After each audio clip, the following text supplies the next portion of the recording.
Ladies and gentlemen, good evening. Welcome to this Tuesday meeting of the Finnish Society of Natural Philosophy. Our speaker of today is Rögnvaldur Ingthorsson. The theme is the dispute about truth, what it is really all about.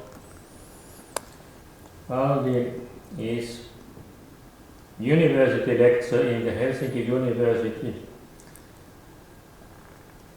His points of interest include metaphysics and the philosophy of science.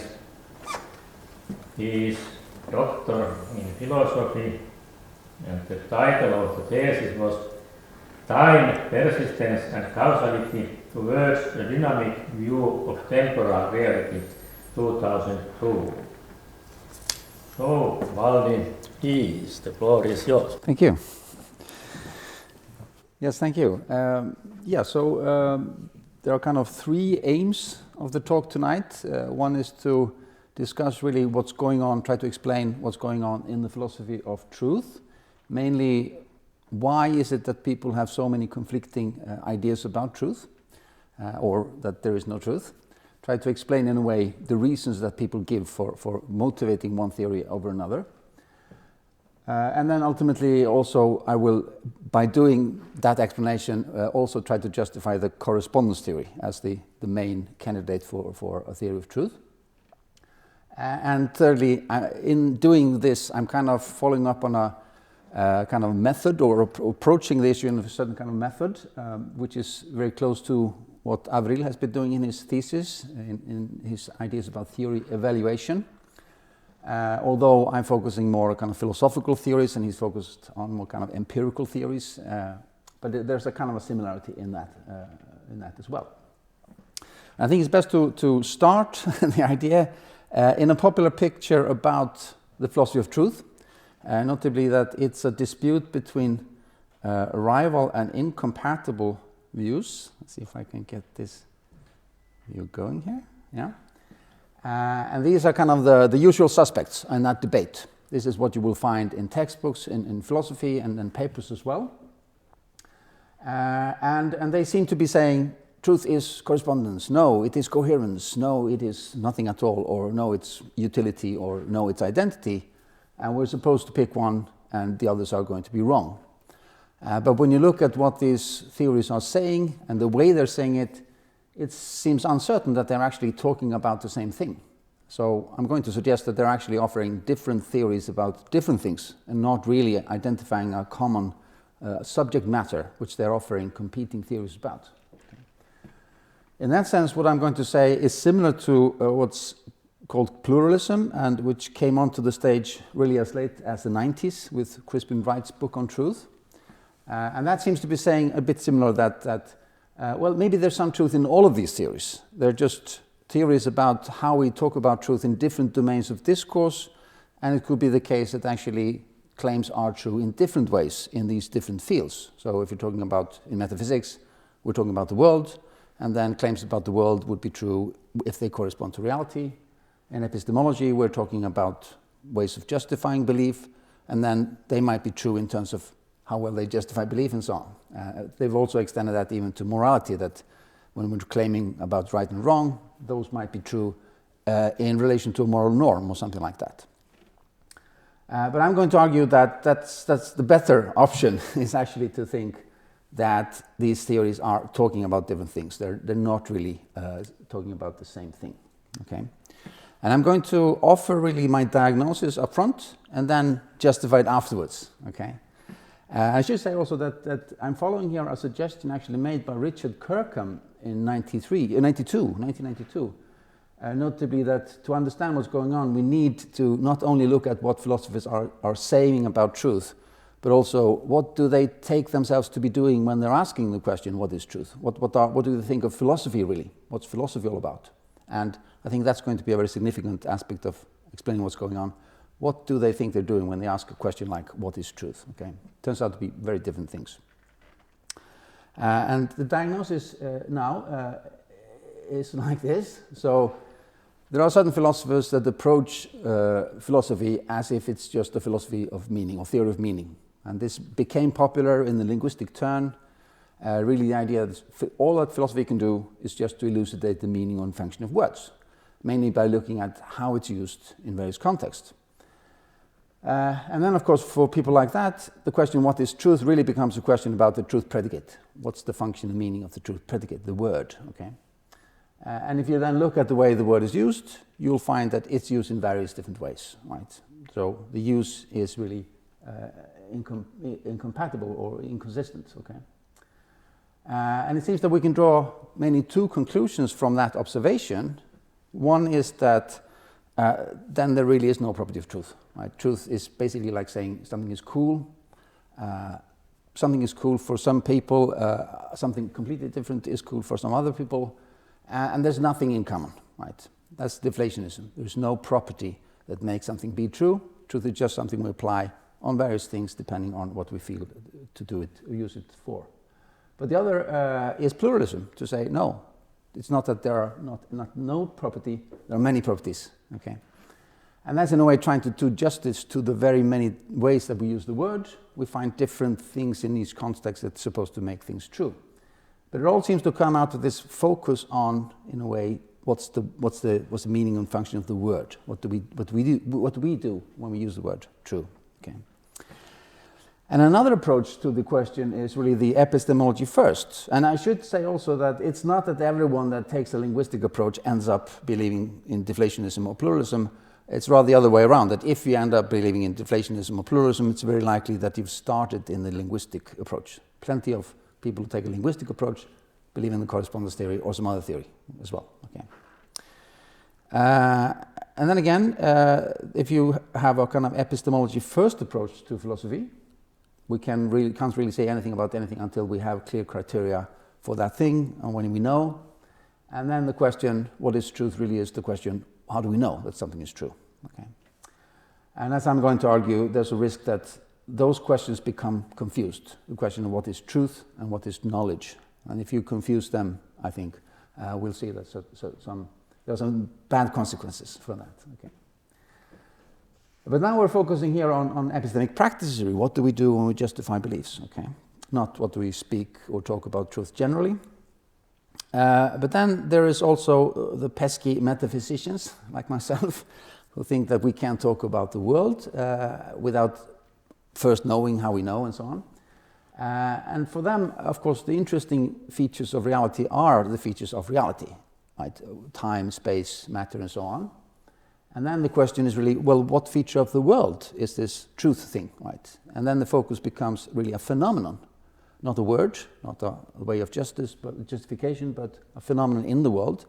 And typically that's the phenomenon that obtains when someone has a certain thought about something, represents something being a certain way, and what's represented that way is that way, or at least similar enough. Then we say the idea corresponds to fact, and the idea becomes true. It gets the particular quality of being true, right, relating to its subject matter. And then there is the fourth idea that philosophy is conceptual analysis, which I'm sure is true. Philosophy is conceptual analysis, or at least engages in that kind of thing always. However, we don't agree on what exactly concepts are and where they are, and therefore we don't agree on how to do conceptual analysis. And there are kind of two main schools of thought here. One is the more kind of Platonist idea that when we're trying to analyze concepts, we're already, in a certain sense, analyzing something already existing. In Plato's philosophy, it's the form, the eternal, immutable somethings, which are basically outside of the concrete reality. He did admit, Plato, that what we think is not the same as the form, right? We're trying to, in a way, create concepts still, but concepts not of the world, but of these forms. And today what's called Platonism is a little bit like that. They don't believe there are forms in the Platonic sense, but there are abstract concepts. And they kind of already are there. There is the concept of truth or of knowledge and so on. We just haven't discovered it yet. And there seems to be some assumption still that we have somewhere in the back of our mind some contact with these concepts. We're just somehow confused about them. So the correct approach is really to gaze inwardly, introspectively, and try to sort out the confusion in our conceptual framework to discover the content of a concept that's already there. To simplify a little bit, right? But then there is the Aristotelian school of thought. So this, in a way, these two schools of thoughts go all the way back, right? And for the Aristotelians, there are no forms. There are not these already made abstract concepts. Concepts are something we make. We construe concepts about something, notably the features of the world, about time or causation or substances and so on.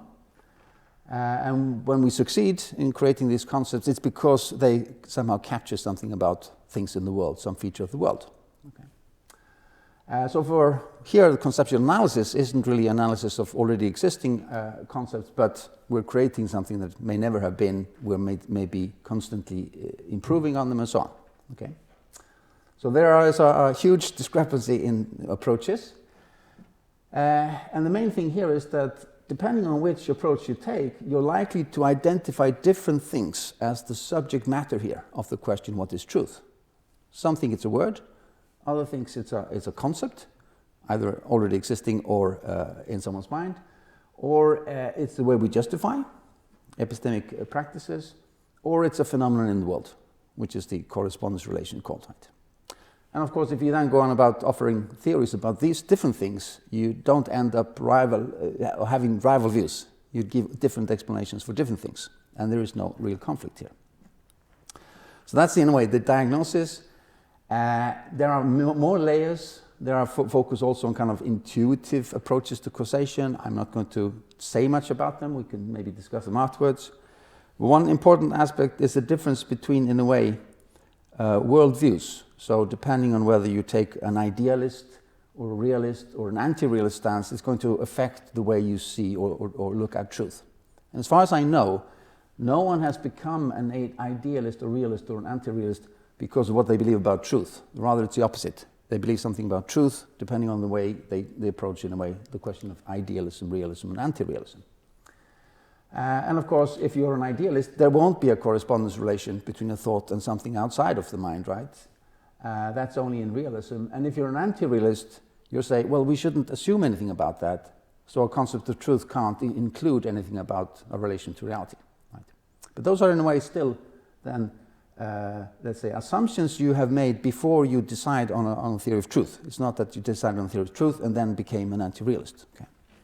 So the dispute, if there is a dispute, it's more about these presuppositions, either about philosophy or about the kind of worldview that you prefer, and not really about the truth. Okay, that's in a way, yeah. So, and what you can also ask, this was supposed to work differently, the animation there.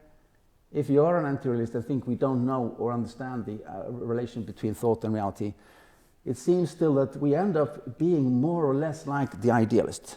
We're kind of only operating with things that are present in our minds, so to speak. Okay, so effectively, you're likely to like theories that the idealist likes as well. Okay. Now, having said this, then what I need to point out is that the picture I gave you from the beginning with these 5 different theories that seem to be competing, and if you read the literature, it's easy to get the impression that you have, in a way, 5 teams competing against each other, and no one is really the winner. Right? There's an even kind of balance between the different theories, and I think that's clearly not the case, and we have some statistics to support this. There was a survey made in 2020 by Phil Papers, asking 2,500 philosophers what they believe. And it turns out that over 50%, which is a democratic majority, isn't it, believes in the correspondence theory. Okay? Only 25% lean towards some kind of deflationary theory, and only 10% lean towards some kind of epistemic theory, and the rest is kind of, we don't know what the rest is really. Okay? So identity theory doesn't really register. Pragmatism on its own doesn't register. Coherence theory on its own doesn't register. It's just epistemic theories generally. I think that's significant to take into account. In fact, if pluralism was correct, it would be the case that we should see, in a way, clearly in different domains of philosophy, a winner in each domain, right? Epistemic theories in epistemology and so on, and we don't see that. The correspondence theory seems to dominate across the board, no matter, in a way, which approach you take. And that shouldn't be the case if pluralism was correct. Okay, but now for the justification, and then we really have to go into each of the different theories of truth and say something about, well, why would you believe that, in a way, okay? What's the approach that people take that defend that kind of theory and so on. And then I'm afraid we're going to get a complicated picture, not 5 theories, but something that looks a bit more like this. Because there isn't just one coherence theory, there are at least 3. I've just divided it between metaphysical version and an epistemic version. There are at least 3 identity theories as well. And I've mentioned 2 epistemic theories, but actually they don't really exist anymore, strictly speaking. There is just something called epistemic theory, which is kind of a mixture of the 2. What I'm going to do is first try to simplify this by looking at each corner, metaphysics corner, epistemology corner, and linguistic approaches corner, and try to simplify and say that really the only theory that's still alive in the metaphysics corner is the correspondence theory. There are no proponents today, I think, well, maybe one proponent of the identity theory in the metaphysics corner. And the identity theory in green there is a theory that's tried to be ontologically neutral, which is very difficult to really tell what they are saying. So I'm going to say I have to suspend judgment on that theory, but then in a way move it out of the discussion here, right? I'm going to talk about the coherence theory and the pragmatic theory and argue that we really should only be looking at something called the epistemic theory. In the kind of linguistic domain here, this is an overcomplicated picture maybe, and I'm not going to talk about minimalism, just to simplify, because it doesn't really contradict the correspondence theory. Horowitz says, the lead main minimalist, yeah, claims are true by corresponding, but we're not going to get a very interesting theory about it. So he's deflationist only about theories of truth, but not really about truth. He thinks there is truth. So it's not really a competitor or say something contradictory. And then we really have just 2 options left, because what I've described here as a speech act project isn't really a theory of truth in itself, but I think it's a source to, or the starting point of a project that ends up either in deflationism or pluralism. And you end up in deflationary theory or thesis by way of the redundancy thesis, which is not even, it's not really a theory of truth in itself, but it's a way of getting to the deflationary thesis. So that's the plan. And I'll begin with the correspondence theory, just saying briefly that it's the idea that there are entities that represent, so-called propositions. There is a controversy about what they are, but it's agreed still that whatever they are, if they're mind independent or only in minds, they represent something as being a certain way, which means that they're different from, let's say, electrons. Electrons have spin, but electrons don't represent anything else as being a certain way. Okay. But then these representative entities, the so-called truth bearers, they can be about something, and when they depict whatever they're about in the right way, they're said to be true. They correspond to it. Okay. The entities that they are referring to or depicting are called truth makers. It's a way of saying whatever we can dispute, whatever the truth makers exactly are and the truth bearers exactly are, there's a kind of agreement that there is this relationship then between them. And in that sense, it is an ontological theory. It's not about how we know. It's not really a theory about the way we use the word. It can readily accept that, using a linguistic term, that the word true has been skunked. Notably, it's been used in so many different ways that it's impossible to use it anymore without causing confusion and people won't really know what you're meaning when you say that something is true. That's a technical linguistic term. It's been skunked. Okay. There could be something to say about saying that correspondence theorists could argue that, well, there is a long tradition of using the word true for correspondence, but if we go back to Aristotle and Plato, we do see that even then there was a confusion about it, or at least a controversy about it. Right? Protagoras saying is that man is the measure of all things, and Plato's dialogue giving examples of people having contrary ideas about truth. So I don't think we could, in a way, figure out a way to justify that there is an original meaning of truth that is correspondence. Okay. So I'm going to go another way, which is to argue that the only use of the word that isn't redundant or somehow trivial or tautological or in fact maybe incoherent is to use it in arguably as the word for correspondence to fact. Okay. So it's a theory about, in a way, there are these entities, it commits ontologically to certain entities and to a certain kind of relation between them. And of course, then truth isn't the concept, but the correspondence relation, correspondence theory could be, in a way, a concept about the phenomenon. That's it. And it doesn't really tell us anything about how we know. In fact, it may only tell us what the problem is in epistemology. Notably, how do we know that something is true? And that seems to be the difficulty, that because the correspondence theory doesn't tell us how we know that something is true, that's why we still have an epistemic problem. And then one of the explanations as to why the correspondence theory has been so long-lived, even though it doesn't tell us how we know, is because of what happens if we assume it doesn't exist. If we assume there is no correspondence between thought and reality, then what is the epistemic problem? It's kind of difficult to get rid of it. Okay. Now, the contrasting view in the metaphysics corner is then first the metaphysical identity theories.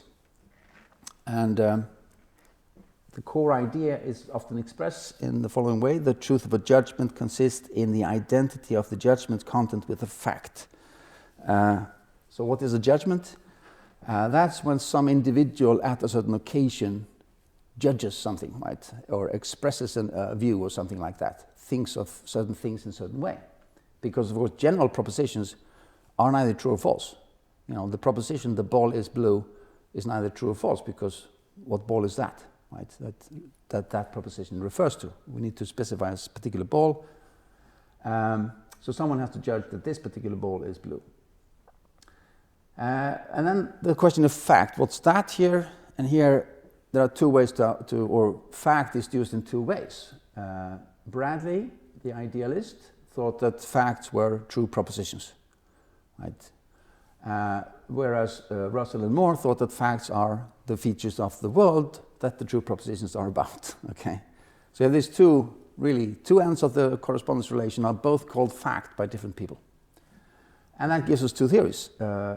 Bradley, being an idealist, doesn't think there's an external reality, so he thinks that when we have a certain thought, then if the content of that thought is identical to the content of a true proposition, the thought is true. And now you have to wonder, well, why is the proposition true? It just is. He seems to have a kind of primitivist theory of truth. There are just true propositions, there are false propositions. When we think the true ones, our thoughts are true. When we think the false ones, they're false. And that's the theory I think we can understand. We know where he is. Yeah, the world is made of ideal entities, and there is this difference between the general proposition or the fact and the thought, and there can be a relation of identity. Two thoughts can be exactly the same, no problem. And we also now know maybe why we wouldn't agree with this. Right? If we are not idealists, we wouldn't agree with this idea of truth. Russell and Moore, however, had a different idea of facts. They didn't deny a separate physical reality, but they wondered if, under the right circumstances, the objects of the world themselves became constituents of our thoughts, and that's when the thought is true.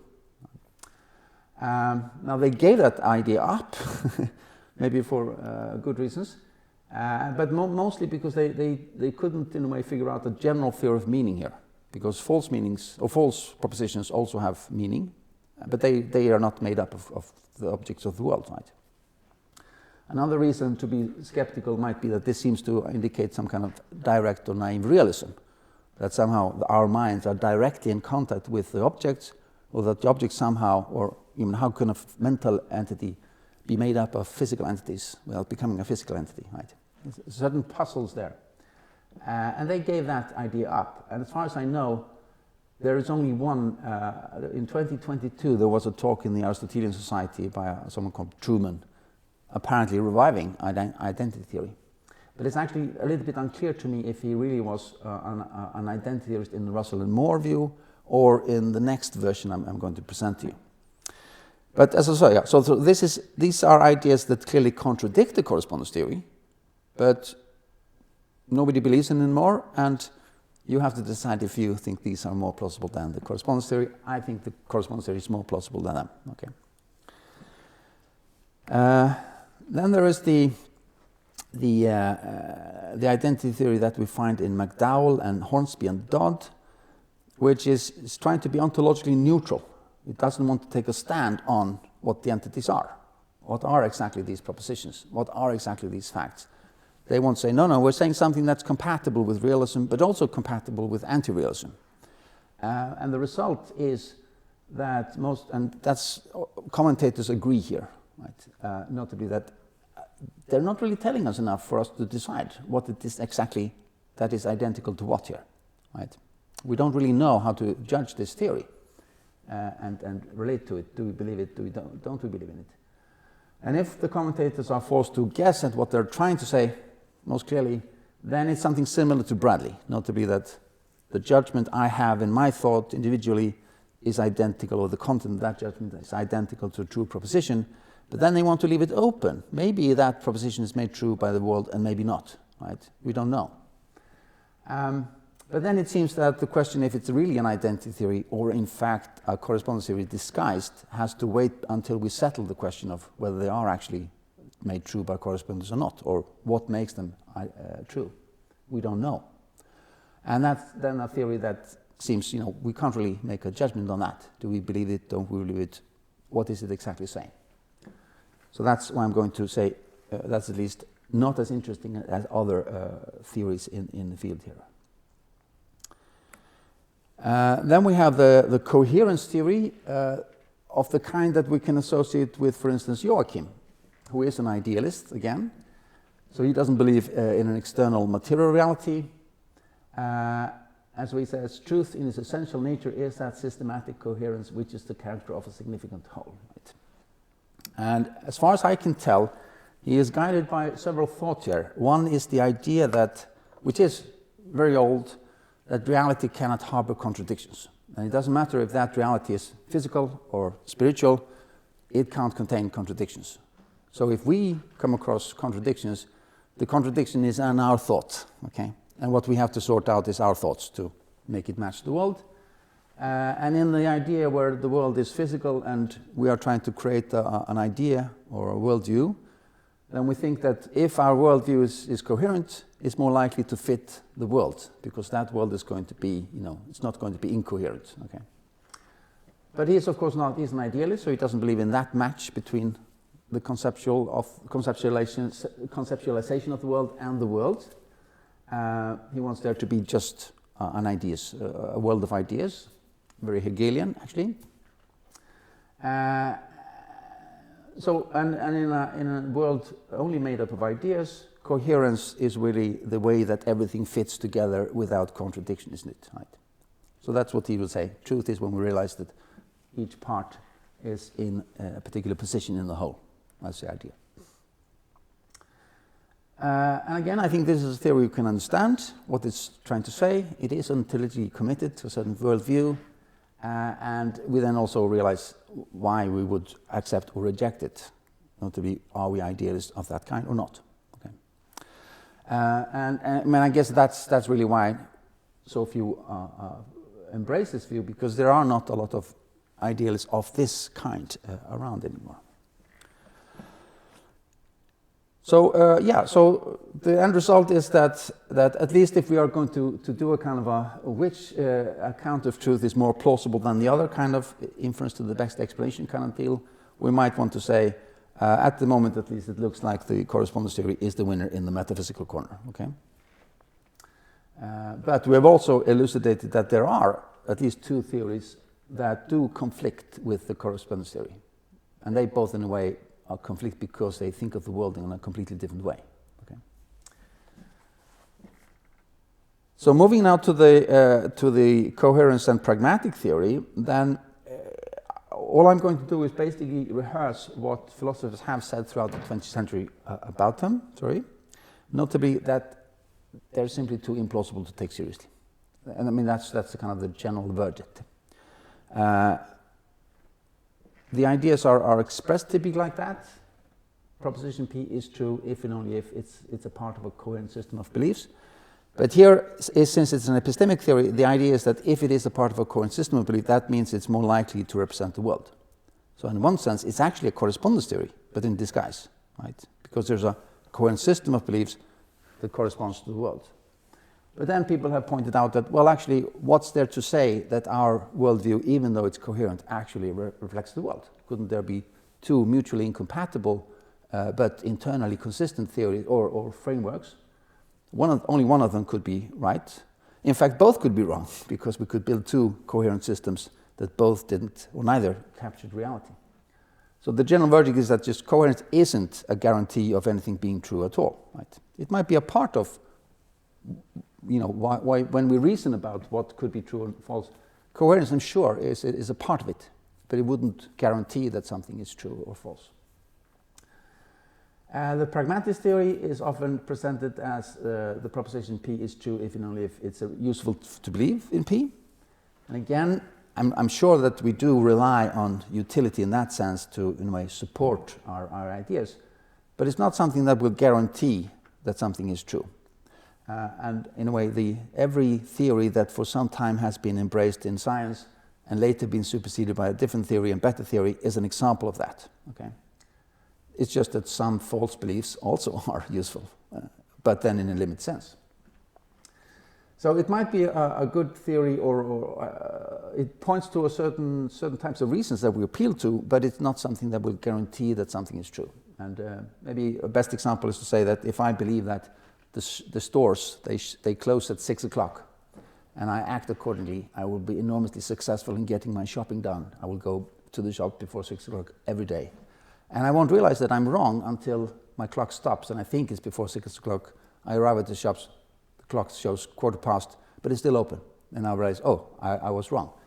And I don't argue that I was correct before. It was true before when it worked, but now it stopped being true because it no longer shows itself to be true. No, I say I was wrong all along, even when it was useful to believe that. Okay. And as I said, I'm just rehearsing here what Arthur Papp in the 30s has said, Russell, Horowitz, Dorothy Emmett, all kinds of people have said the same thing. It's kind of repeated at regular intervals. Now, even though these individual theories have been, I think, rendered a little bit implausible, there seems still to survive something called the epistemic theory, which people hold on to the belief that truth still has to somehow be tied to epistemic practice or justification. But it's kind of left open what exactly those warrants for belief are going to be. It's kind of, maybe it's a combination, maybe it's coherence and utility and reliability, but then it's starting to sound like a theory of knowledge, not a theory of truth, right? And as long as we're not really clear on the theory of knowledge, there won't really be then a clear theory of truth there. And in fact, one can maybe argue that it's not really plausible to think of an epistemic theory of truth for the following reasons. And this is then a more recent kind of statement of the epistemic theories generally, okay, from Cox in 2001. He describes these theories as those tying the truth of a proposition to some function of its warrant for belief. So really, truth is somehow connected closely to the way we justify beliefs. And that seems like a theory about reasons for believing. It seems that truth is connected to something we do, something becomes true because of what something we do, and that contradicts, I think, a very pervasive idea that truth is independent of what we think or do. Right? If something is true, it is true, whether we know it or not, and it's nothing that we can, in a way, do to justify it, to make it actually true. Okay? They continue to say it's grounded in the intuition that when one ascribes truth to a proposition, one is primarily signaling that the proposition ought to be believed. And again, the connection here is clearly to something we do. Truth is somehow connected to something we do, saying that it's in our power to make something true or false, just by saying it's true. And that, again, goes against the grain of what most people think. We can't make something true just by insisting it is true. Okay? So it really doesn't have anything to do with whether we say it to be true or not. In fact, we could argue that even a dog that has the ability to think that there's a bone buried in the garden, and they go and dig it up because they know where it is, they can have true ideas, even if their cognitive capacity is not adequate enough to form the idea, sometimes my thoughts correspond to reality. So they can't have a concept of truth, but they can have true thoughts that correspond to reality. But that depends, of course, how willing we are to attribute to animals the ability to represent in that way. But they do find bones that they dig down in the garden. So therefore it's the epistemic normative role of truth description rather than say corresponds to an ontologically given fact that supplies the substance of our concept of truth. And again now, first it was how we speak, then it was the how we justify, or the other way around, and now it's a concept. So they're kind of blending everything together. It's the theory of words, theory of concepts, and justification. But there is nothing said about the phenomenon of correspondence here. Okay. And what I would like to ask is, of course, why would we assume that every one of us, whether we know it or not, has the same concept? Because they're making a claim about everyone having a concept of this kind. Okay. And I would like to say, of course, no, not me. I don't have that concept of truth. And I don't see there's any reasons for us to necessarily have already, in a way, somehow, are we born with the concept of truth of that kind? Where does it come from? So these are kind of reasons to doubt, in a way, that they are actually talking about the same thing. They're kind of mixturing this idea of what are we doing when we talk, what are we doing when we justify, and what's the concept ultimately that we get out of that, okay? But arguably, knowledge is about the world, at least to realists it is. And here is nothing is said about how our ideas relate to reality when they are justified or when we say something is true. It's just nothing is said at all about that. And in fact, what we end up here is as or the implications even of assuming this to be true are, first of all, that we can never be justified in holding false beliefs. Because if the epistemic theory is truth, then if we are justified, it is true. It's kind of by definition, it is true. And that idea that we can be justified in holding false beliefs is a fundamental axiom of epistemology today. Gettius' famous paper starts with the assumption, I'm assuming that we can sometimes be justified in holding false beliefs. Right? So that's at least doesn't fit with current epistemology. And then it also would assume that if we assume that justification and truth go hand in hand, then actually truth turns out to be a tautology, right? Because if true is really warranted, it's the same thing, then of course the claim P is true if and only if P is warranted really means P is warranted if P is warranted, right? And yeah, I guess it would be. But it doesn't really tell us anything about the importance of having warranted beliefs. What's so important to have warranted beliefs? Well, we believe it's because they are more likely to correspond to reality. Well, that's the idea. So, in a way, the offshot here is that if the epistemic theory is true, then truth doesn't have much to do with how thoughts relate to reality, really, or at least seems to be, doesn't matter if they do or not. It's all about justification. And I think only anti-realists or idealists are going to be happy with that conclusion. Realists are not going to be happy with that conclusion. And those are kind of reasons to say, or explain maybe why only 10% of the philosophical community supports an epistemic theory. There's too many reasons to doubt that they are really good theories of truth. So, this is we've simplified it down to this picture here. Yet to talk about pluralism and deflationism. And as I said, I think both in a way have their origin in the Speech Act project, which started with the linguistic turn in the 30s, 40s, where people started to realize that language is not only about describing things, how things factually are. We do all kinds of things with language. We promise, we give orders and so on. And those claims, although they have a certain propositional content, it's not that they are true or false. If I say, give me that slab, it's not as that is going to be true or false, even if the person gets the slab right. It just was effective. I managed to influence that person and so on. But it was pointed out that, we got a focus on various different phenomena involved in language, and we were using the word true in many different ways in those contexts, and it seems that we might be using it imprecisely, and we could be more precise if we didn't use it. So we got the redundancy thesis, maybe the word true is redundant. And that led on to this deflationary thesis. And let's take a look at how that could work. So if we look at the various ways that we use the word true, someone says, it's true, I didn't do it. And all they want to say is maybe, I'm being honest, I'm not lying, or please believe me, or something like that. Or if my younger son says that sugar snaps are delicious, and my older son says that's true, I know that he's not saying that the claim corresponds to fact, because he thinks that taste is subjective. There is no objective fact of the deliciousness of sugar snaps. So all he's saying is, I think so too, I agree. Right? True means I agree. You are a true friend, we say, and we don't mean that the friend corresponds to reality. No, we say that he really is a friend. Or this is truly surreal. We don't maybe think there's an objective factor to reality. Ideas are surreal or not, so there's no fact that can correspond to this. This is really surreal, maybe. And what really clings is that for people like Ramsey and others is the claim that it's true that the Earth is round is the same without is true. We can, in a way, shorten this out. All we're saying is the Earth is round. Okay, this is the so-called famous disquotationalism. And I'm sure that's true often. We might not always want to say anything more than the Earth is round here. But the question is if that's always the case. But before we get to that, let's assume that this is true. The word true is redundant. We could exchange it for something else and be more precise in our words if we drop it, right? Does it follow that there is no truth, especially in the sense then that will challenge the correspondence theory, saying sometimes our thoughts relate to reality? And as Kirkham points out, no.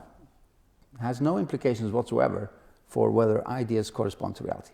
You could still have ideas that correspond to reality, even though we use the word in all kinds of ways. So we don't get really the deflationary thesis from the result if we accept it. But should we accept it? If we take a sentence like this instead, the proposition the Earth is round is true, to make it a little bit clearer, it's almost the same as the other one.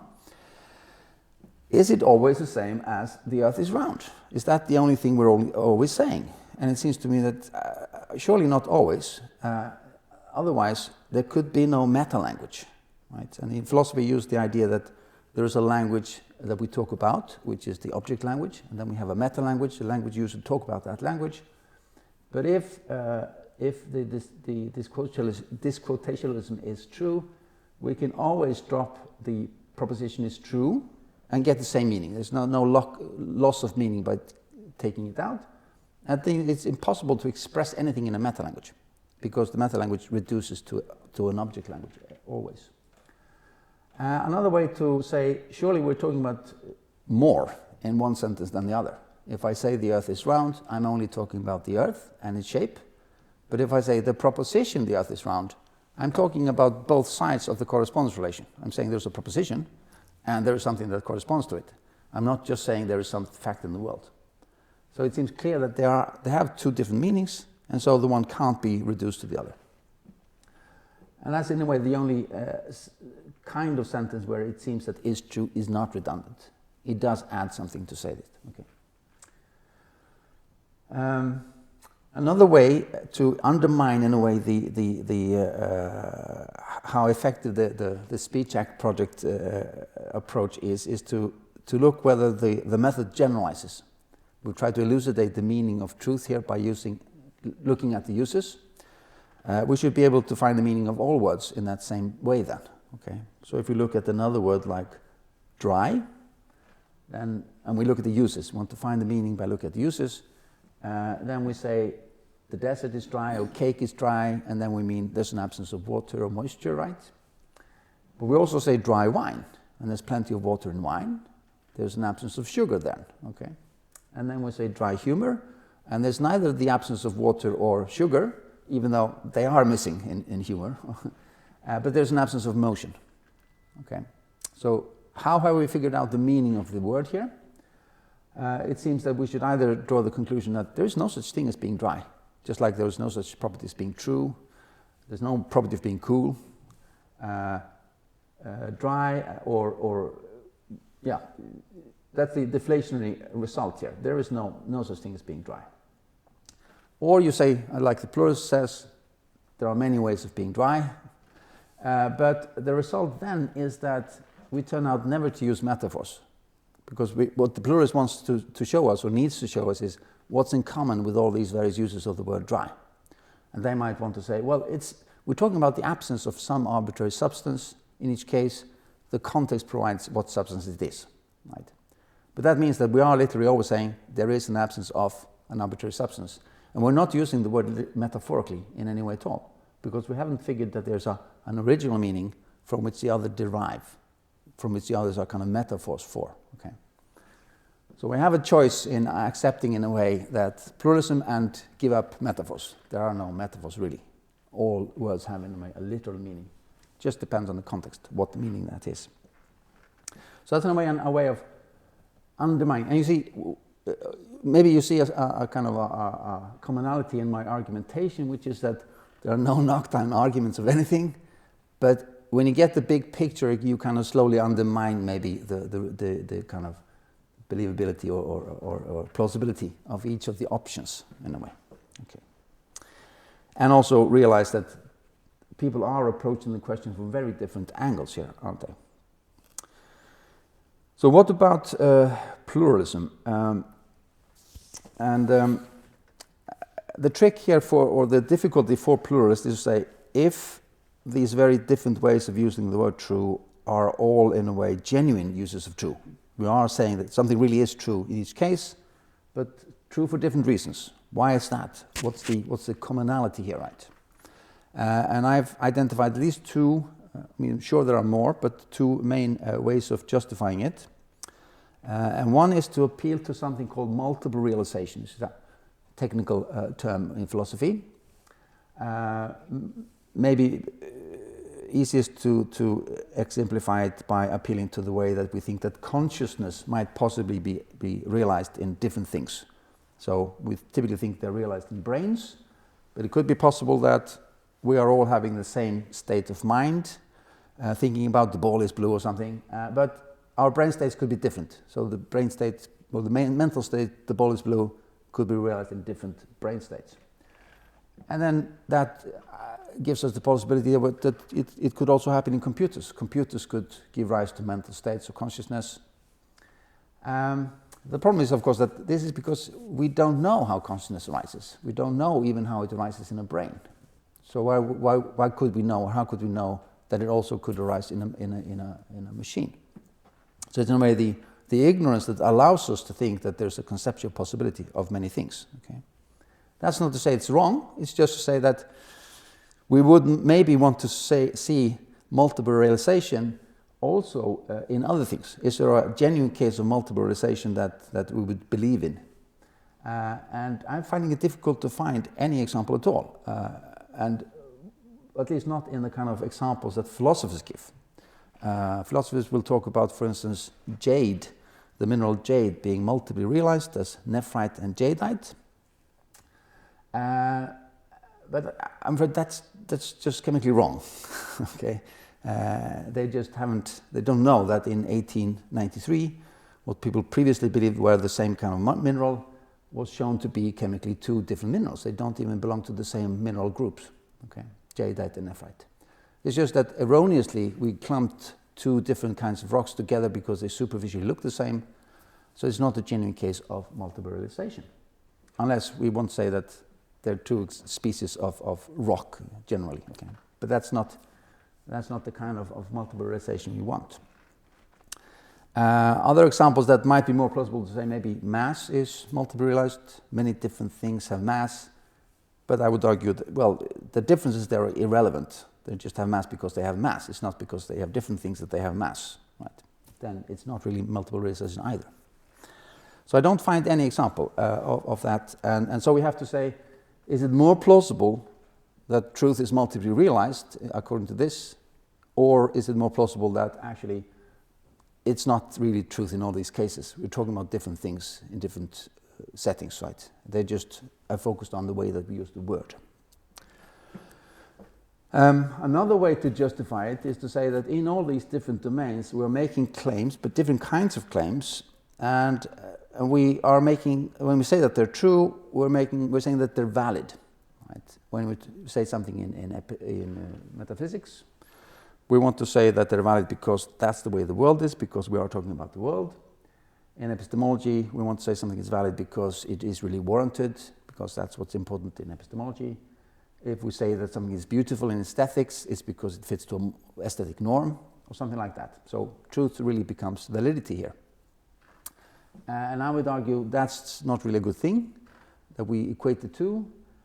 We need them to be different, For instance, in logic, where we say that two inferences are both valid, but one goes from false premises to false conclusions, other goes from true premises to true conclusions. So we say there one is sound, the other is unsound, and we use the difference between truth and validity to support that, right? And we don't judge the truth of the premises in terms of them being valid. No, they're just true because we believe they correspond to the world. Okay? So we need validity and truth to be different. But of course, in the end, this is more about, in a way, choices between options. Are these choices or options here more plausible than the explanation that I've given, that actually in these different domains people are talking about different things?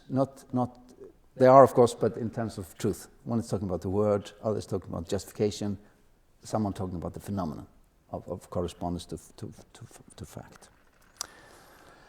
All right, so this is coming to the end here,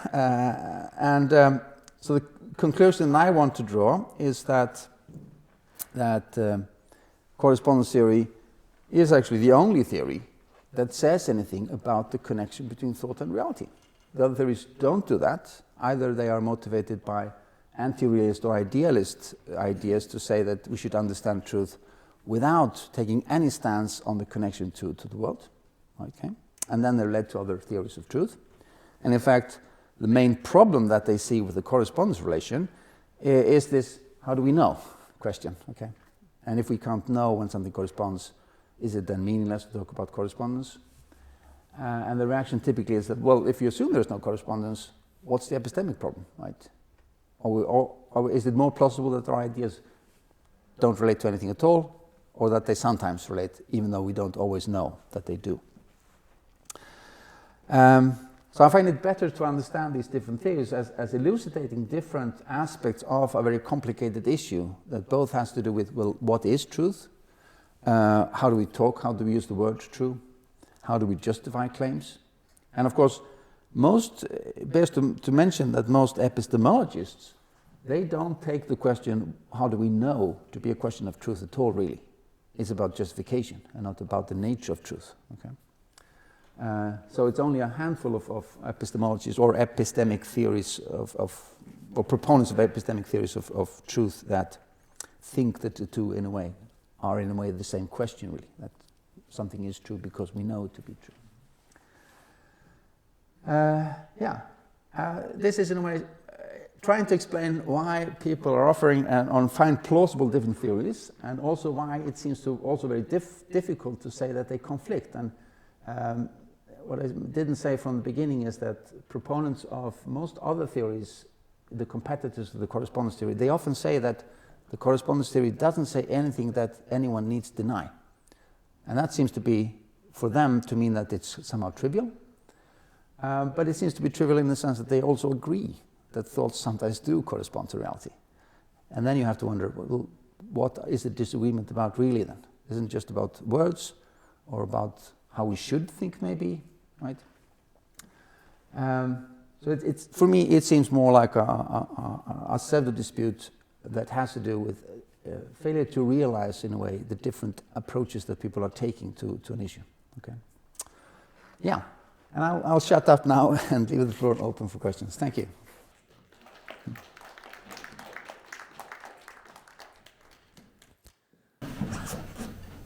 Thank you, Professor Ingthorsson,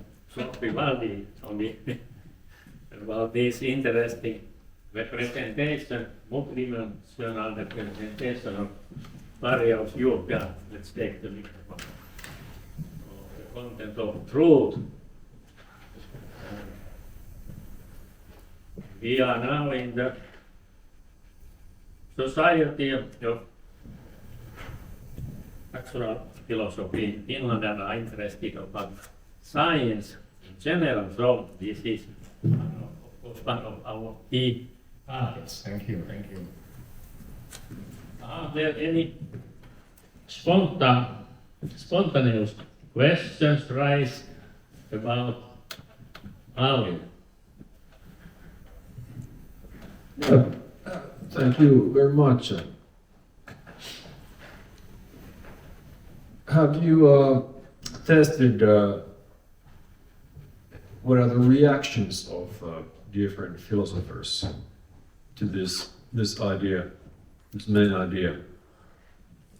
I mean, I have of course given talks like this in philosophical forums, and the reception has mostly been positive, but there hasn't been a lot of response in the literature. People have not, in a way, replied to my ideas about this, and maybe that's a sign also that Richard Kirkham, who in a way he didn't discuss as many different theories as I've discussed here, but compares a couple of theories in 1902, before really pluralism became popular. And it seems also that his ideas about that have never been discussed either. So maybe there's a kind of a resistance, this kind of undermining, I think, the received view on truth. So maybe not popular in any part of the philosophy of truth, in that sense.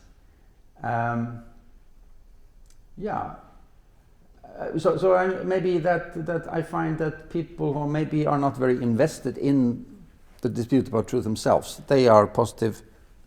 Those that do have a stake in it are maybe skeptical. Yes, we have lots of course, specialists on different theories and different combinations of different theories. Yeah. And to really take on this approach, then one should take a quite different methodological approach than typically. One should accept that philosophy is not just about proliferating concepts or theories, but one should accept that we really have an aim toward this comprehensive theories. Like here, one should ask, okay, we take correspondence as the basis, and then we take, for instance, these epistemic theories, and suddenly they lose the status of being a theory. They just become like helping devices, secondary devices. So maybe people are not ready to do that because they want to do theories.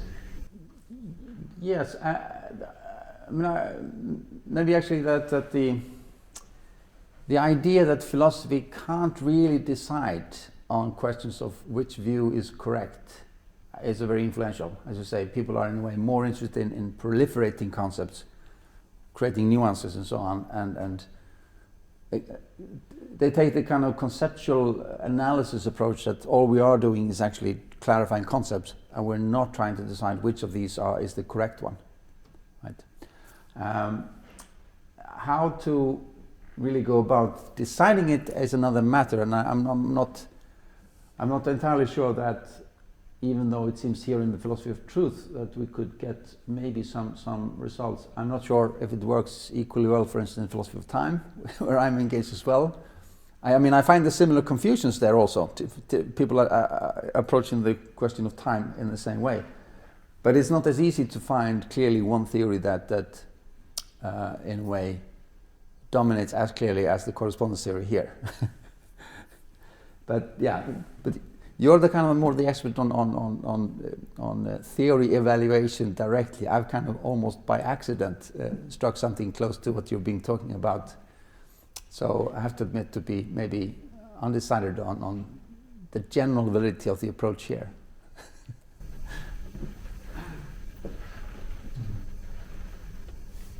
Yes, well, I have lots of questions. Anyway, we have multiple approaches. We approach this from the theory evaluation approach. Even there. So if you take these paradigms, like paradigm shifts, and we've learned from Feyerabend and Kuhn, and lots of others after them, that one paradigm comes with its own criteria. Yeah. So okay, as you said, that these different theories of truth are related to different ideas of what is the function of philosophy. Yeah. So if people stick with their ideas, then they have their own evaluation criteria, and of course, then you can't say anything. No. It's just that you're not justified in advising them that no, you should have this criteria. So it's pretty hard. Yeah, I mean, if we could reply to that by saying that you know, throughout the 20th century, philosophy has gone through a number of in a way, revolutions about what it is that philosophy can do, and people have been very, I think, tempted to say there is just one thing it can do. Those that took the linguistic turn decided that the only thing philosophy can do is to look at the meaning of words, and they in a way established a certain kind of school of thought. Some would follow that paradigm, and then people are trained in that school of thought, and I think we're seeing still today traces of that people, depending on where they went to university, they have been trained in doing that kind of philosophy, and they continue to do it, but maybe don't have a connection back to the way it started, and therefore in a way are more uncritically accepting that kind of approach. It's the same with, depending on where they go to school, you might be trained in the epistemology first approach. I mean, you see clear differences between universities and even departments in that respect. Some departments are more linguistic, others are more epistemology, and so on. So in that sense, yes, there establishes themselves certain schools of thought that work in that paradigmatic way, and they have their own criteria for what it is that we do here, right? And that seems to, in a way, preserve, I think, this fragmentization of the debate about truth. And they don't take that critical stance to say, are we actually talking about the same thing, right? So books are published that all talk about truth, and they seem to be in dialogue with one another. When we look at what they're actually arguing, it seems difficult to see that they are addressing each other's concerns at all. Does that, to some extent, answer your question? That answers it, yes. Yeah. But of course, I'm unhappy with it. Of course, I think that. Yeah, I agree. Like, if you take this naturalist idea of approach to philosophy, like a philosophy should be similar to natural sciences, then one thing we can do is like take the normal criteria that, for instance, theories in chemistry and biology are evaluated, and just like make a version of them that fits for evaluating philosophical theories. Then we at least can say that, okay, given this criteria, then this unified correspondence theory, as you presented, it prevails. Given this criteria, at least we can do this, and then somebody can say, okay, he has different criteria. But then we are already taking one step deeper, because we already explicated the criteria. Then somebody must like confront it and suggest another set of criteria. Yeah. Thank you. There is a question behind microphone. Sanotko vielä nimesi? Yes, I'm Ilvo Vilkuma. I've studied in political institute here in Helsinki. Is philosophy now a philosophy or only also in the other sort of practical philosophy? Is it still around? Okay, it doesn't matter. But I just follow one thing. I think what is missing here, not of course not in your mind, but the time element. And time, the little t in those formulas, when it's put there, it brings out many things. It brings out something that is not yet known. You mentioned it as truth change places. And you also said about Kuhn and so fire up and so on, which means that in a paradigm, on the level of paradigms it is. Mm-hmm. And I think also that the correspondence theory was 50%. You could say that there are two possibilities. You can make unlawful to do anything else, or you can sort of put it in many parts. I think your picture was a bit incomplete because within the linguistic approach there is no correspondence there. And if you take this time dimension, it means that because everything doesn't correspond, there's no problem.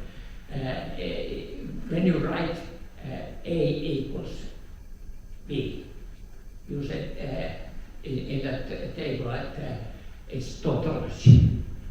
But not every equation is a tautology, of course.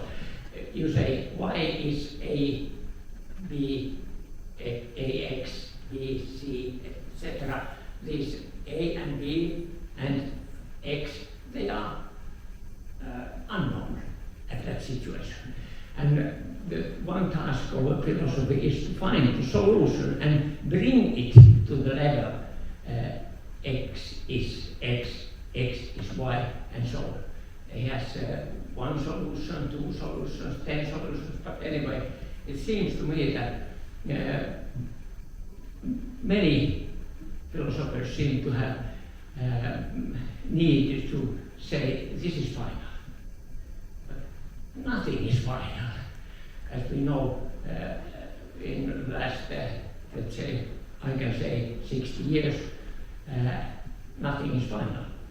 I've been reading now Arthur Papp's book, Semantics Necessary Truth, and I think that thing, it's 58, that thing is something that is behind all this. If you want to find necessary truth, which is the real thing that philosophers are after, it means that you have to look to language semantics, and you have to look at the word and see this is now this, and we can say write this, and write that. In German, you say something else. In Suomeksi, you say something else. What do you say? I would ask you one thing. You have been here 20 years. It means that you are fit in practice. And I always thought from the 60s that the mainstream is first Popperian and later scientific realism. How would you put scientific realism in that picture that you showed us? And I will say now my last words. If I would write a book like Papp's, maybe you write it sometime, Papp's Semantics and Necessary Truth. He starts, because I think you've read, with 4 philosophers that are important to tell people what is synthetic, what is analytic, and so on and so on. What's a priori, what is a posteriori, and so on. They are difficult words. But he had Leibniz, Kant, Locke, and Hume. If you would write 75 years later, 2028, second edition of Semantics and Necessary Truth, who would be your 4 important philosophers? Okay, thank you. To think people. Start with this and then you understand something. Yeah, a big question here. I'm guessing that my answer is going to be, let's say, fairly general here. I mean, some things, for instance, about necessary truths in correspondence. Not everything corresponds. There are all kinds of problems with the correspondence theory for me. And one of the questions, of course, is: are there any necessary truths and at all. I'm not sure there are really. Okay, I would say that you might perhaps, if we figure out, let's say, anything about the laws of nature, we might end up with something that is necessary, not because they're necessary truths, but because they were necessary facts of the world. Then, in a way, the truths would be borrowing their necessity from what the world is necessarily like. The idea that there are necessary truths that are, let's say, analytical somehow, I'm very skeptical to that. And I again would like to maybe think that if the law of contradiction is, when people say they're necessarily true, I'm more to say that kind of necessarily there can't be contradictions or something like that. To dress it up in terms of truth, I'm not sure. So I would not want to say that I have a clear theory, correspondence theory of truth. I would say rather that of all the theories, it's the least bad, maybe. Okay, and I would agree to many of your problems with saying what that is, and still think that the others are worse, right? Because they seem not to say that there is any connection at all ever to the world. I think sometimes there is. Okay, it's just difficult to know when there is or when there isn't. Where I would put scientific realism is also a little bit difficult. I mean, I would say that scientific realists are maybe saying that at least there is some connection between our conceptual world and the real world, and that somehow the way science interacts with the world is somehow a guarantee that we're getting closer and closer. But I wouldn't want to say that there's a scientific realist that thinks that our scientific theories now are absolutely correct, or they couldn't even tell which parts are absolutely true. Right? That's still a difficulty. But they maybe have a let's say, hope that science will ultimately arrive at something that's true. So yeah, I'm trying to find a way to gear your I think a lot of what you were asking has more to do with what I didn't say, which are the problems about correspondence, than about the problems with the other views that I was focusing on. So I'm not, maybe I would have to not write a book perhaps, but think of another talk to address those problems. You said that you were from political science. Was that true? Social, precisely. I mean, in that domain, there is a genuine worry about whether the social sciences, or in what sense the social sciences are investigating an objective reality, because what they're investigating are these social constructs, right? And the kind of facts in the social world are much more temporary than, let's say, the laws of nature are. So the time element comes in there. Whenever you've thought of how the society is today, it's going to change, and what was true yesterday is not going to be true tomorrow, in the sense of corresponding to. So it's more difficult to tell what in a way, I don't think we can abandon in a way any kind of correspondence truth there either, but it's going to be a more temporary kind of correspondence truth in that domain, right? Well, I said two things on. Yeah. One is I would like. Okay. I was listening whether you would ever say truth likeness. Yeah. Because you have to know it, because it's in Panini Rodo's great work. Yeah. But another thing I think in philosophy, perhaps in the shadows, is Whitehead's process theory, process philosophy, Rescher and Whitehead. But it's very little known. But anyway, I think everything what I said, these two things, is that has to do something with times are changing, and we always need something that is unknown. Yeah. Thank you. Now we came back to your doctoral thesis and time problems. Yes. Please, I would like to answer something. Well, I mean, there wasn't a question there, was it? It was more No, a statement. Why did you leave out truth likeness? Yeah, okay, but That's all. Yeah.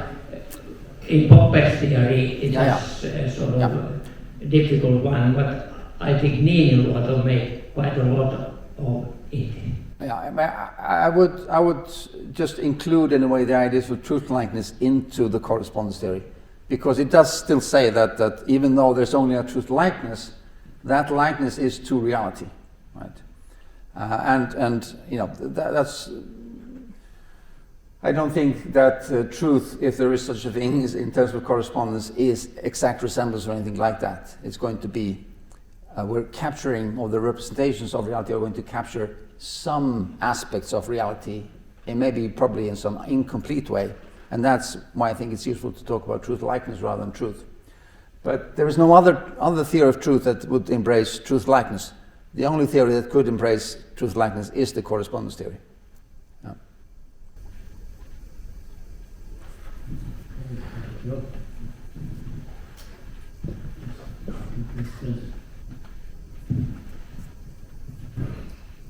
We are here interested in applying these kind of theories into the natural sciences, and of course, and then we maybe have to differentiate the truth of the description, like in correspondence theory, and then the truth of explanation and the truth of prediction, and then these things may become even more complicated. What do you think?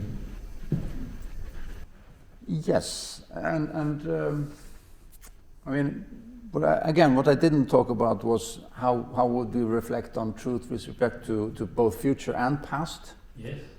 In terms of correspondence, and because when we are talking about the future, we are talking about things that, at least for most people, they haven't happened yet.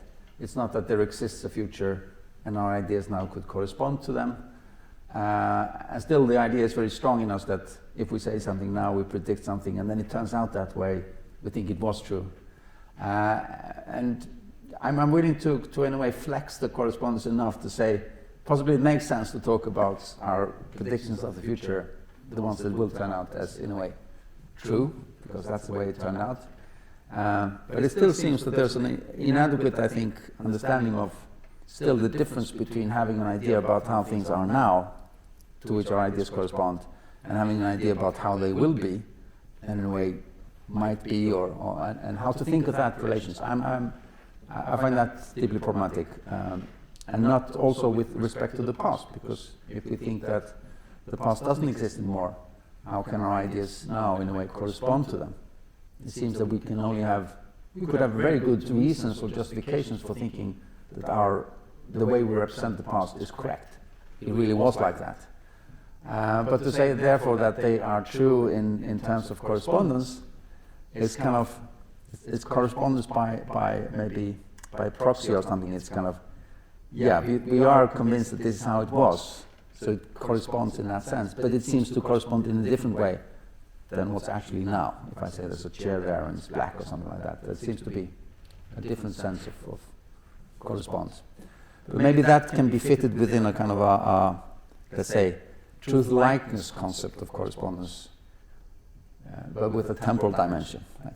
These are things that I have not worked out in any detail at all. You know. Yes, the truth-likeness of probability is of course very important. Parallel concept, probability and truth. In philosophy of science, they have discussed very much about the question how to maximize probability in the sense of tautology, or in contrast, maximize the content of the accuracy of the description. And this is a pragmatic problem, so that we have to combine theoretical ideas with a pragmatically good representation. If you write science, it should be interesting in some sense, and it contains only tautologies. Many think that it is quite trivial.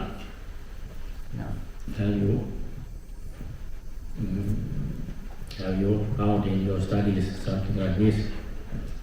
No, I haven't maybe really delved into kind of great detail of let's say, the details of scientific theories and descriptions, and I've just noted that at least in many ways we are approximating a lot in science. To say that those approximations are true or false has to allow them quite a lot of leeway, right? I mean, it's very difficult to apply even the kind of fundamental equations of physics in the description of any kind of system. They seem to need, in a way, certain kind of equations that roughly describe, like flow of air or water or anything like that. But it seems that they might at least approximately describe something. And if we incorporate some idea of truth likeness again, we could still talk of them as approximately true. Yeah. I mean, classical mechanics is assumed to be approximately true, even though we know, in a way, in what way it would deviate from the real thing. In many ways, at least, yeah. We normally, of course, compare our propositions to the so-called reality, and it might be quite simple or more complex, but it is also, we have the social reality and the reality of our minds, and Aristotle has represented a quite interesting theory about probability in parentheses, so that if we would like to know whether the proposition is true or not, we might ask from the auditorium, and they can vote. And it is high probability if everybody votes. But then we can think also that maybe it is not the best auditorium, and then we ask from the rationally minded persons. If we know that, for example, these persons here are rational, we can ask, is the proposition true? And if they say yes, then we are quite happy. Our rational people think it is true. And if we are not satisfied, we might ask from the wise ones. And maybe there are some wise still left. And finally, we go to the situation that the most wise person knows what is true, that it is, of course, Socrates. And then we are under the authority only. Yeah. We have to trust only on authorities. But what do you think this kind of social model of what is true? How should we think that it is the question of voting? Yeah, I mean, we talked earlier about this question about sound and unsound reasoning, where we judge which ones are which by really going on what is popularly believed to be the true propositions. It's not that we actually know which propositions are true. So soundness or sound and unsound reasoning is actually comes close to being based on this kind of popularity. You know, it's what we have agreed is the more plausible of the two, right? So there seems to be there seems to both be an assumed difference between actually being true and taken to be true. And of course, what you described are various ways to measure what we take to be true, and I think we know the problems with that, isn't it? Or we're asking the experts or the non-experts, and so on. But we seem also to need maybe this concept of taken to be true, because otherwise we would be, I guess, paralyzed. We wouldn't know what to act on if we at least didn't have some way of deciding what at least is the one that we should act on now, because we do need to act on certain things. And maybe sometimes the best thing is to ask, what does everyone think? Yeah, we'll act on that, but it's not good to make it true. Yeah, sure. Yeah. Somebody has said that scientific theories die when all the supporters die, the persons die who are holding them up, but this also means that it is quite relative what is really true. Yeah. Now, you have mentioned a lot of authorities like starting from Russell and Bradley and Moore and so a lot of later. I am not sure if you mentioned Mr. Tarski from Poland, how you locate the Tarski theory and the importance of the Tarski theory of truth on your conceptual map. Yes, I didn't do that on purpose, because, but I could have added, in a way, when I was talking about the different approaches to the issue of truth, is that if you assume, or if your linguistic focus is on natural languages, then this method of definition in use works. But if your language is formal language, it doesn't work, right? So, and those people that have had a focus on the function of the word true in formal languages, they come to different conclusions, like Tarski then. And although I can't say that I know really or have understood completely what exactly it's supposed to be, it seems still that in formal languages, truth has a different function than in let's say, in science, because when you're operating with formal languages, at least, you know, like in logic, you're operating hypothetically with truth. You know, you give the value true, false, you know, if this is true, if that, and you never really operate on what actually is true. You have to, in a way, go from the natural language of words that are about the world, code that into the formal language, and then the truth values become hypothetical, you do certain operation there, and it's only when you translate back into the object language, or the natural languages, that in a way you can judge, well, does this obtain in the world or not? So it seems that you have actually two very different functions of the truth predicate in formal languages, like Tarski was talking about, and in natural languages. Because in the formal languages you don't have, although it's assumed that when you translate back there will be the connection to the world, but the function of it in the formal language hasn't got anything to do with connection to the world really, not in the way it operates and so on. Right? There's also I don't know if it would be too long, but I think one problem, for instance, that is well known, the kind of the liar paradox. This sentence is false, right? I think that comes from treating that sentence as both a natural language sentence and a formal language sentence.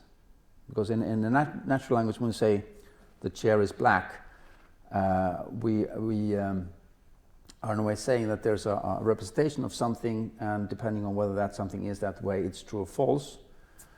So we think that the proposition really has a semantic value. It describes a certain possible scenario, and then the truth value is in a way independent of that. But once you have the proposition P, it doesn't have a semantic value at all. It just has a truth value.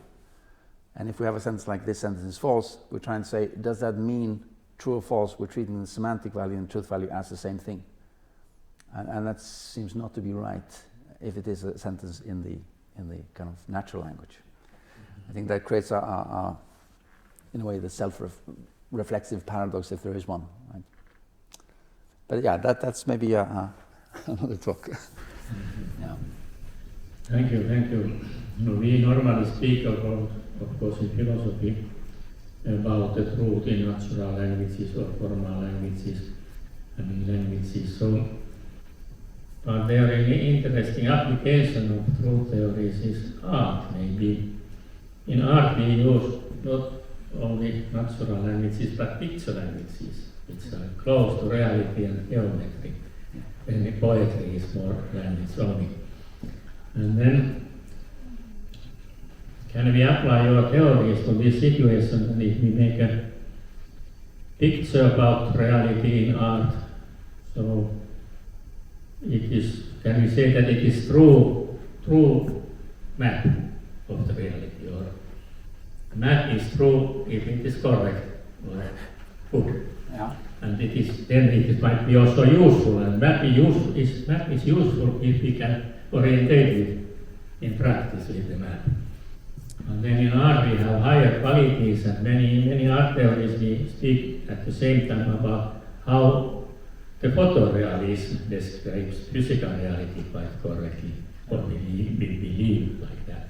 And then we have the mental reality, and then the intentions of concepts can be in the picture. So when an artist is making subjective picture, then the mind comes to the picture, not only what he sees. Yeah. And what do you think about the potential to apply your theories to this kind of theories in art? There is a very good book, Kunst und Wahrheit, it is truth in art. I think that's a very interesting question, and one I had occasion to think about a lot, because I gave a course in the philosophy of art some while ago.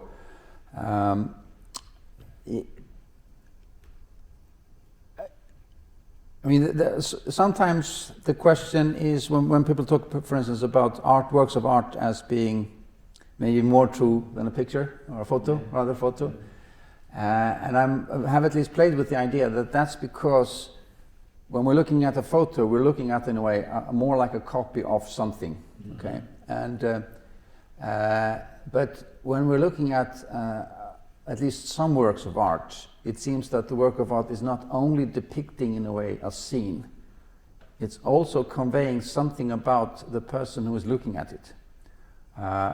So if you think of Van Gogh's, Starry Skies, it's not just trying to depict the sky.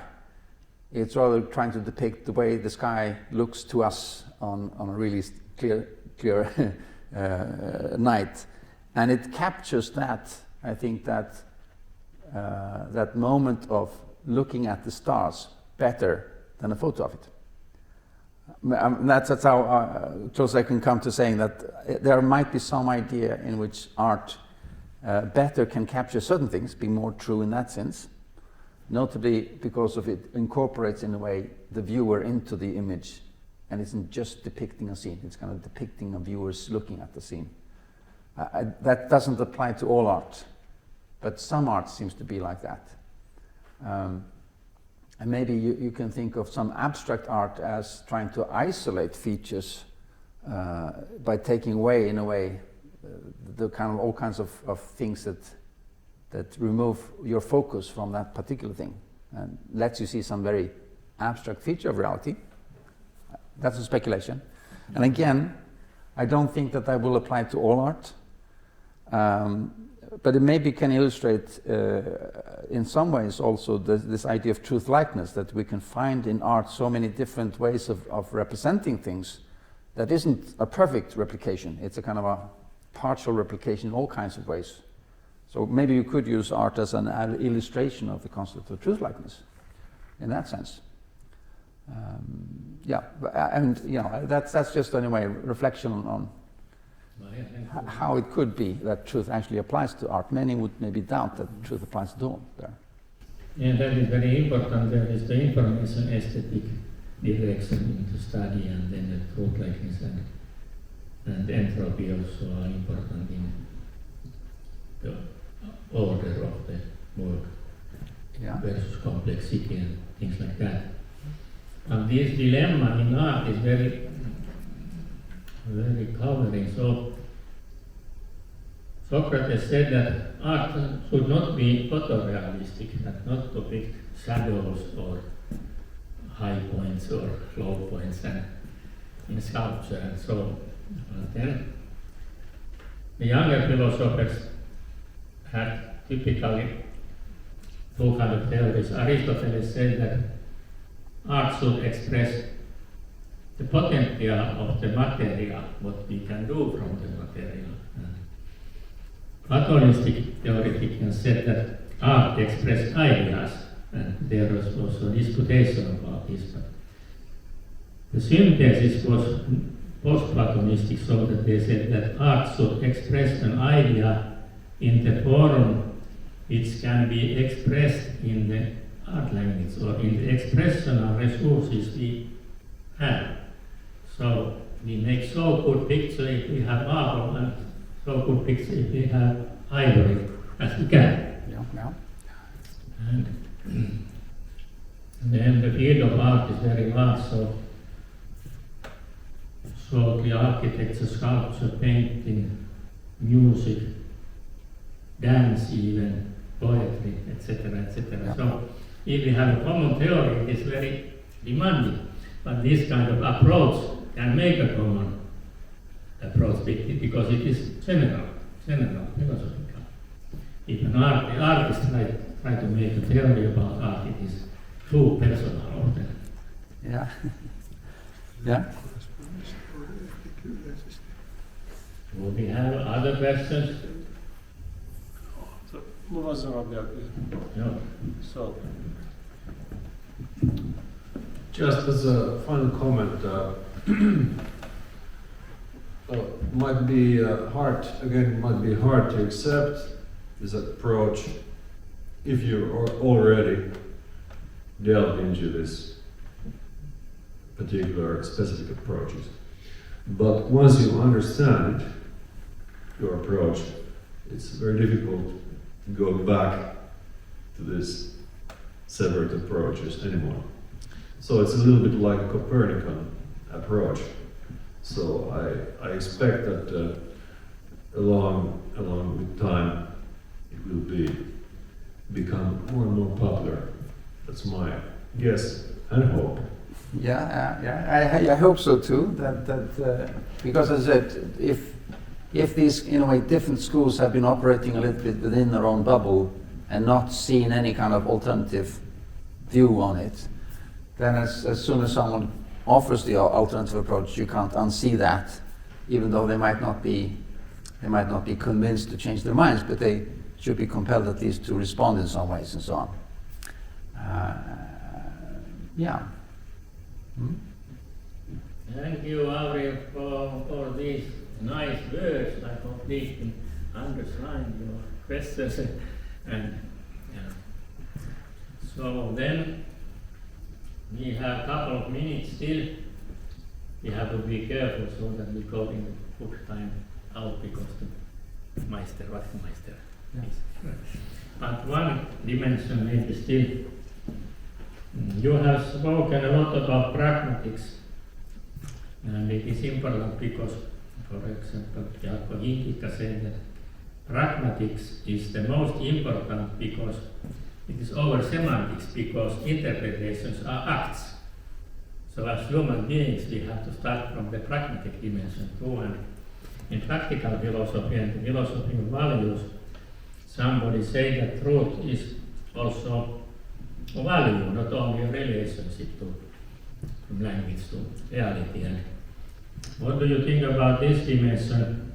There is statistical value theories and things like that, and concrete tools to study even values, but values are always questions of intuition also.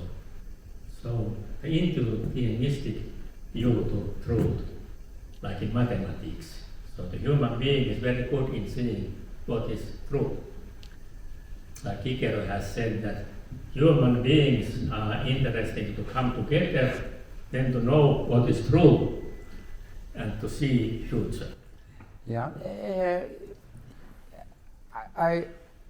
Mathematics is a little bit of for me a special case and in some ways interesting, and a little bit of a problem with respect to the correspondence theory actually, because the question is, are mathematical truths true because they somehow correspond, or in fact is it that we, in a way, that's a domain that we grasp directly, in a way, intuitively.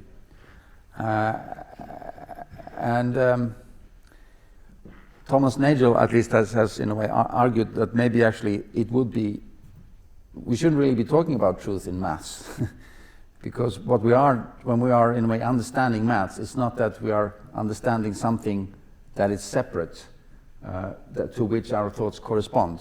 We have in a way direct access to the domain of abstract ideas, so to speak, there. And so rather than saying that it's true that 2 + 2 = 4, we should just say 2 + 2 is 4, and that's how it is. It's not that there's a proposition about that. There's no difference between there.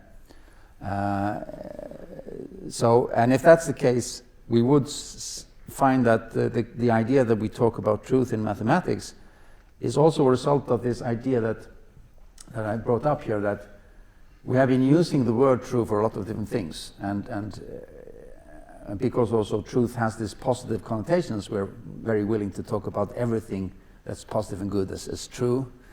And then when we think that math gives us this objective thought, so to speak, we want to apply also truth there, because that's how it really is, or something like that.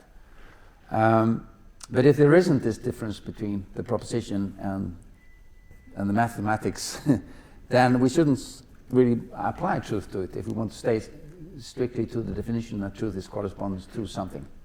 Rather, we should say that in maths we might actually have direct access to the math itself, so to speak. So how to dress mathematical truth up as correspondence truth is actually difficult, and I kind of at least lean to saying at least there are either we could work out some way to say that at least some maths would correspond to the way that objects in the world make up sets or something, but on an abstract level, or we should just say that maths is rather representing the way things are, not actually representing, but they are the way things are, rather than representing anything. Yeah. And then mathematical truth would all actually fall under a different category of phenomena, but somehow related to the way we could have true thoughts about the shape of the earth or something like that. It will be a different phenomenon. Yeah. Mathematics is of course good to summarize everything because it is so clear, the idea of truth there. Yeah. In order to thank you, Valdi, about this really good or truly good presentation, I have here an English book, The Short History of Science, or The Long Path to the Union of Metaphysics and Empiricism. It is written by Tuomo Suntola, sitting there, and I think that it has a lot of connections to your nice presentation. Thank you. Thank you. Yeah. I think I've looked at drafts. I have looked at drafts online that I've had, yeah. Very nice, actually. Thank you.